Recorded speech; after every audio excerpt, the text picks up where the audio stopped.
Welcome to watch today's Fresham. On the southern tip of Moreton Bay, Justin Humphrey Architects has created a home where the ocean views are only half the appeal. Here, structure and landscape are held in equal esteem.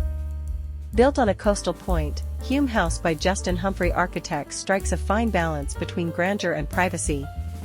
Conceived as a place of retreat, the home occupies its site with quiet confidence, almost acting as a marker to vessels heading out to sea. From within, uninterrupted views of expansive, ever-shifting ocean contrast with the considered calm of the interiors. Anchored by a central courtyard at heart of the home, the relationship between landscape and home is established from the moment of arrival.